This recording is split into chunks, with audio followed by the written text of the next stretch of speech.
जाइए, ये उचित नहीं होगा। अपने अशुभ पग लेकर आप माता के भवन के भीतर प्रवेश नहीं कर सकते।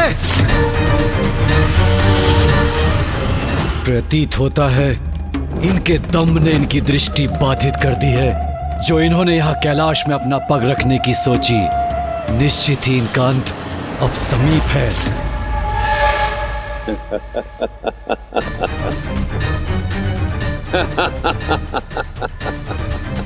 विनाश होगा इस दुष्ट का, सर्वनाश होगा।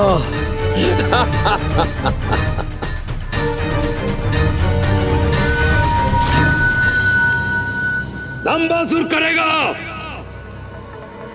अब कैलाश का निर्माण।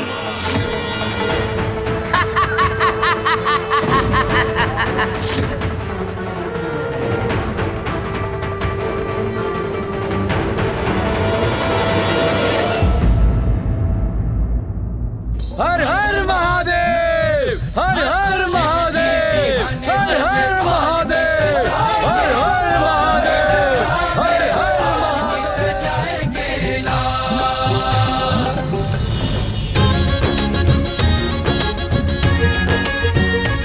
अब हमारे कैलाश लौटने और इस पावन स्थान से जाने का समय आ गया है उमा।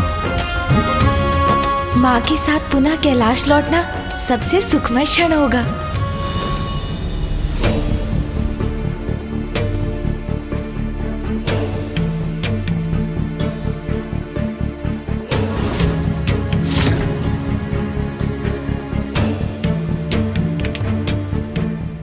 मुझे भी महादेव तो ये तमाताल देना होगा।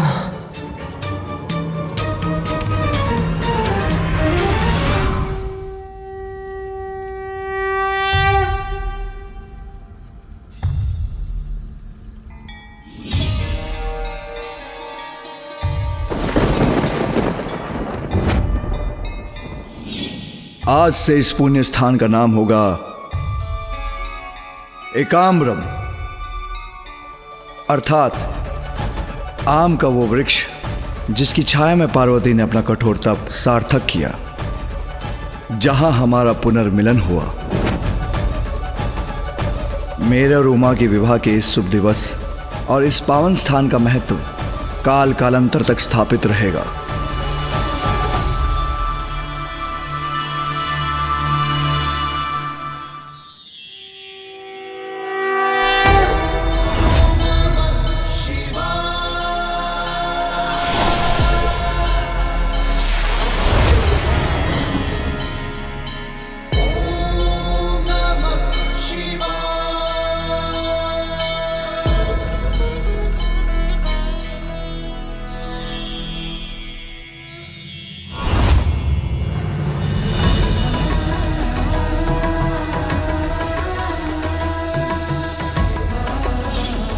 यहां स्थित जिस शिवलिंग की उपासना कर उमा ने मुझे प्रसन्न किया,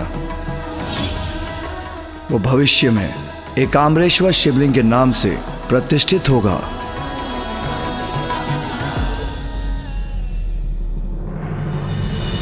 इस रूप में मैं यहां इस तीर्थ स्थल पर अपने भक्तों को दर्शन देकर उनकी मनोकामनाएं पूर्ण करूंगा।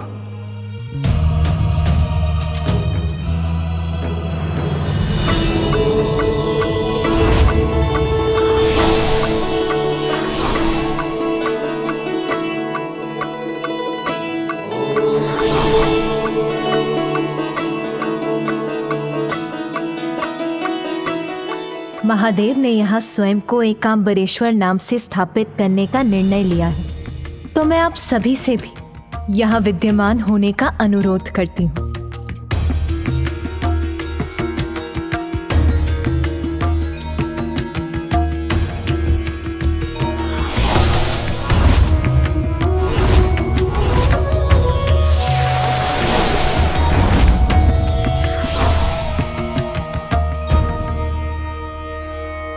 माता पार्वती, प्रभु महादेव,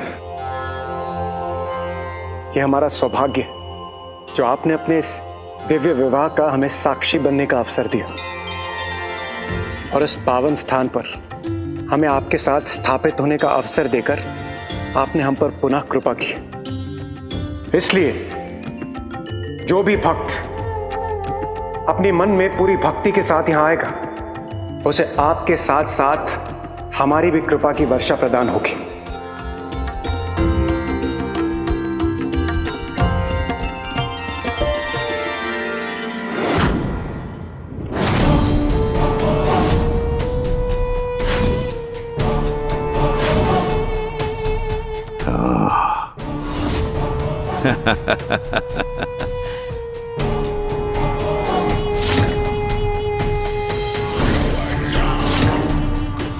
तो ये है वो स्थान जहां महादेव विराजते हैं। अब ये मेरी मुट्ठी में होगा। महादेव बहुत विराज लिया आपने यहाँ, अब मेरी बारी है। अब कैलाश पर मेरा अधिकार है, मेरा अधिकार। अब भगवान के इस निवास पर वास होगा हम असुरों का, और आज से हम होंगे यहाँ के भगवान। जो करेगा अपने असुर साम्राज्य का विस्तार इसी कैलाश से। कैलाश राज दंबासुर जी की, कैलाश अधिपति दंबासुर जी की, महान दंबासुर दंबासुर जी की।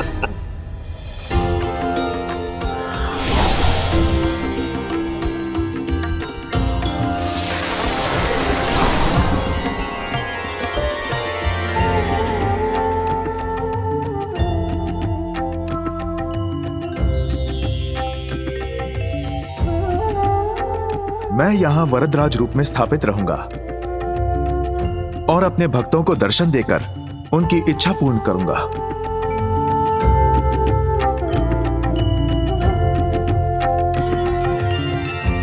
पुत्र गणेश,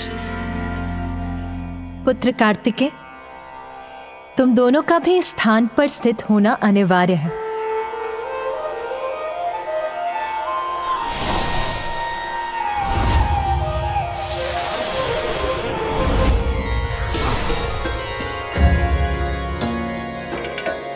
यहाँ पुत्र कार्तिकेय का मंदिर कुमार कोट्टम के नाम से जाना जाएगा।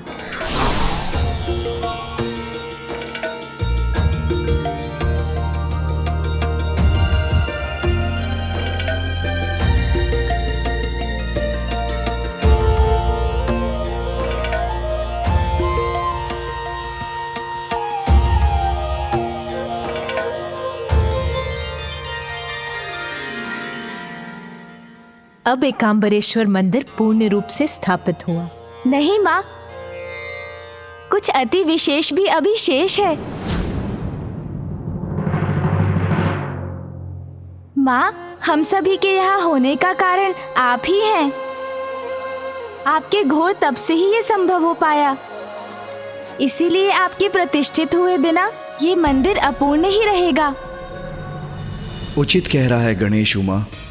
तुम्हारी उपस्थिति के बिना यह दिव्य स्थान अपनी पूर्णता से वंचित रह जाएगा। इसलिए तुम्हारी दिव्यता का यहां स्थित होना अति आवश्यक है।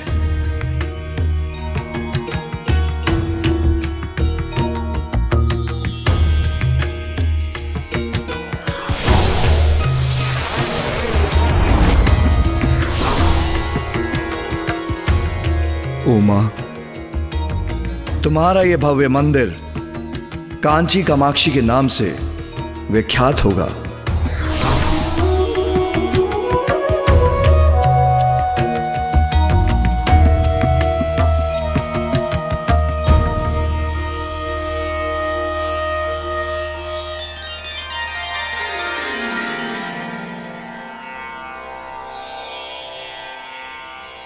और हम सभी यहां आंशिक रूप से विद्यमान रहेंगे और यह स्थान एक पवित्र तीर्थ के रूप में जाना जाएगा।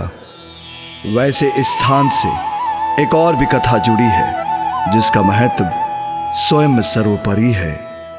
यह स्थान पार्वती का शक्तिपीठ तो पूर्व काल से ही है। माँ का शक्तिपीठ अर्थात पिताश्री? इसके पीछे भी एक लंबी कथा है। पुत्र, क्या तुम वो कथा सुनना चाहोगे? जी पिताश्री, कहिए ना। इसका संबंध तुम्हारी माँ के अतीत से है। तुम्हारी माँ देवी पार्वती पूर्व काल में प्रजापति दक्ष की पुत्री देवी सती के रूप में जन्मी थी। देवी सती ने कठोर तप कर मुझे प्रसन्न किया। इस प्रेम और त्याग से अभिभूत होकर हमने फिर विवाह करने का निश्चय किया, किंतु सती के पिता प्रजापति दक्ष पूर्व से ही मेरे वैराग्य और असंसारिक जीवन के विरुद्ध थे। किंतु इसके पश्चात भी मैं और देवी सती विवाह के सूत्र में बंध गए। प्रजापति दक्ष पूर्व से ही हमसे अप्रसन्न तो थे ही, एक दिन आकस्मिक एक घटना ने हमारे जीवन को ही परिवर्तित करके रख दिया।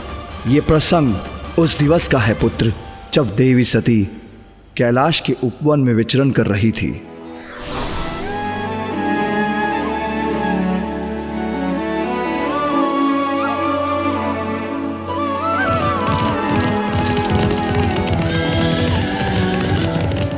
किसके रथ की ध्वनि है ये?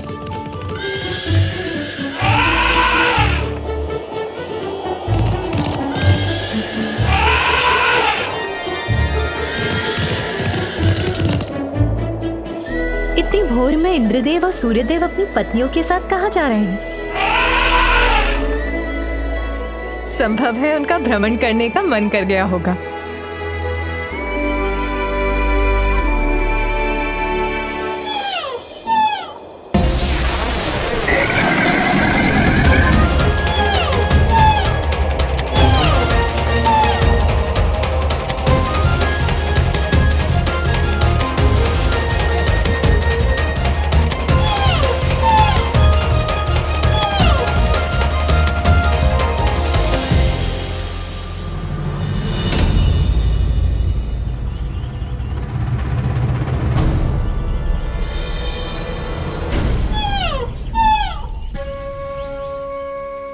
देवी रोहिणी ने मुझे देखकर भी अनदेखा क्यों कर दिया?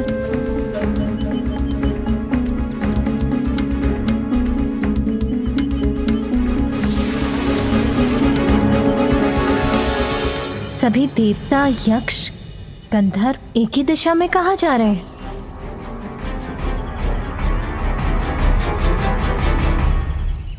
नंदी जी, आज कहीं कोई भव्य उत्सव का आयोजन हो रहा है क्या, जहां सभी जा रहे हैं? सत्य कहूं भी तो कैसे माता, पर असत्य आपसे कह नहीं सकता। माता, आपके पिताजी महाराज दक्ष प्रजापति ने एक महायज्ञ का आयोजन किया है। ये सभी वहां आमंत्रित हैं और अतिथि बनकर वहीं जा रहे हैं।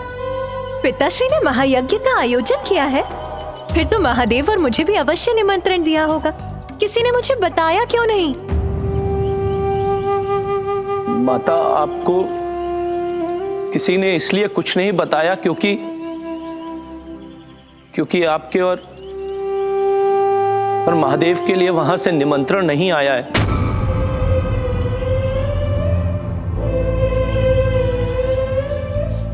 हाँ, तो ये भी उचित है। पिताश्री को अपनी पुत्री को बुलाने के लिए निमंत्रण भेजने की क्या आवश्यकता है? पिताश्री के महायज्ञ में जाना तो पुत्री का कर्तव्य होता है। मुझे महादेव से बात करनी होगी।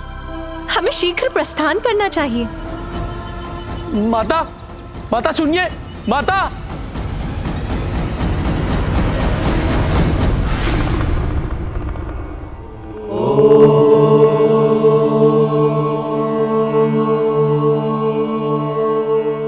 स्वामी, नाथ, मेरे पिता के यहाँ यज्ञ का आयोजन है, हमें वहां जाना चाहिए। नहीं सती, बिना निमंत्रण कहीं भी जाना अहित को आमंत्रण देना है।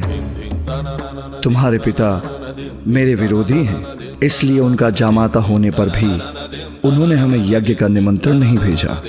और जहां आपका स्वागत न हो वहां जाना अनुचित है उमा, और उचित यही है कि वह अपना यज्ञ शांतिपूर्वक कर सके।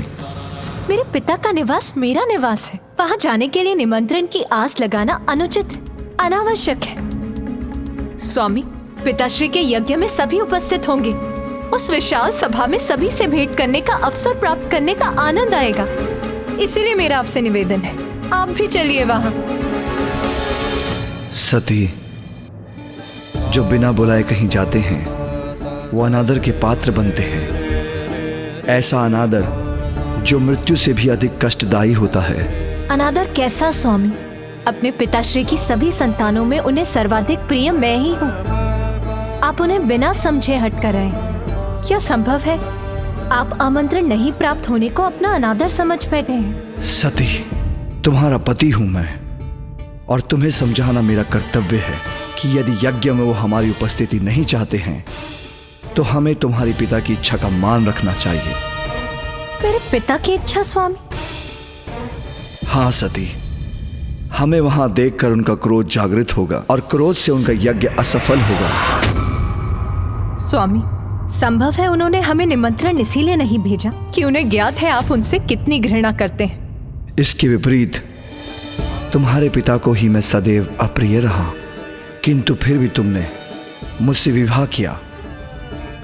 जिस विवाह को स्वीकार करने के लिए ब्रह्मदेव ने उन्हें विवश किया, इस बात से वो आज तक व्यथित हैं, जिसके कारण वो मात्र मुझसे ही नहीं, वो तुमसे भी क्रोधित हैं।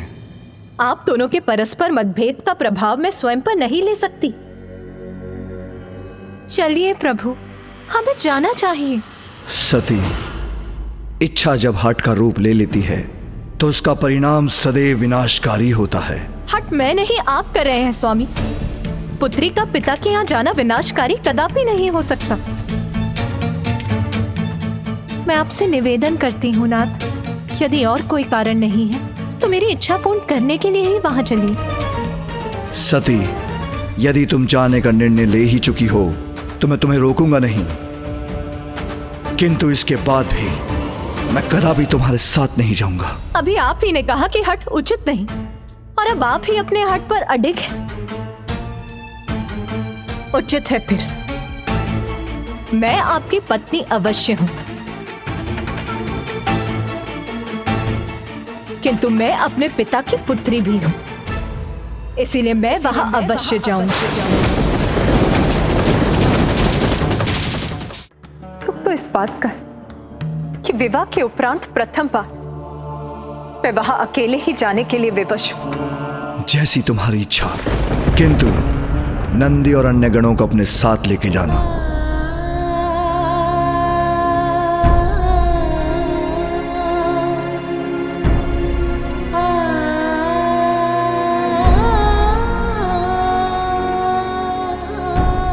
एक बार पुनः विचार कर लीजिए प्रभु।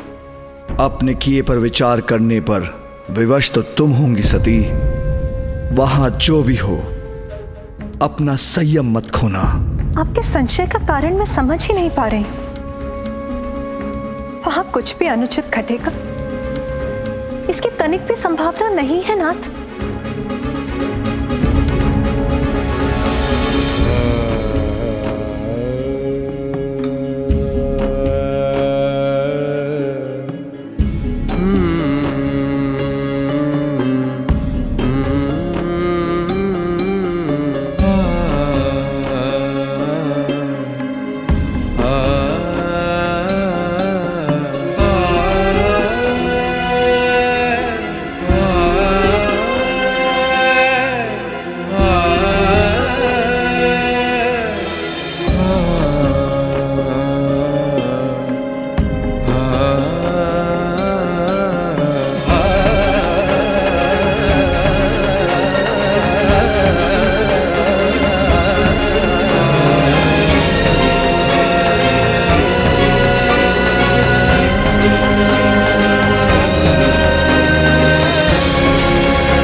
पिताश्री माँ और बहनों से भेंट करने के लिए अधीर हो रही। आप यही प्रतीक्षा कीजिए, मैं भीतर जाती हूँ।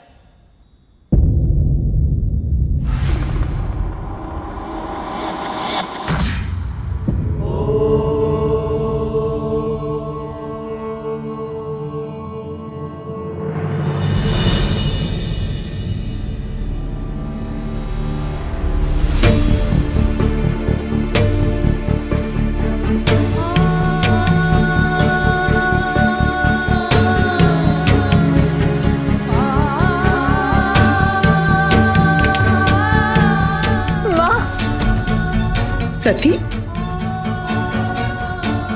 सती के यहाँ आने से कोई अनिष्ट न घटित हो जाए।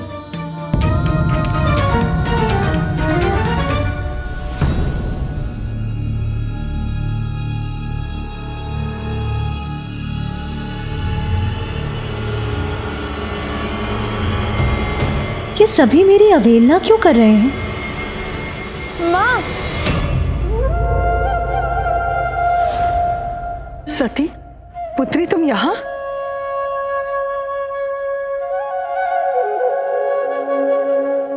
माँ, पिताश्री कहाँ? माँ के मुख पर अचानक चिंता की रेखाएं क्यों उभर आईं?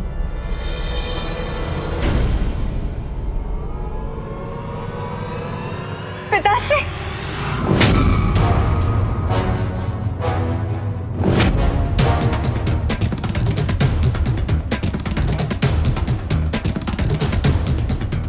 पिताश्री!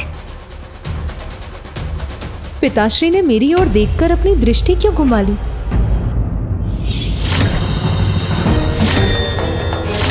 पिताश्री के मुख पर आए इस दुखद भाव से प्रतीत होता है कि अवश्य ही वहाँ कोई अप्रिय घटना घटी होगी।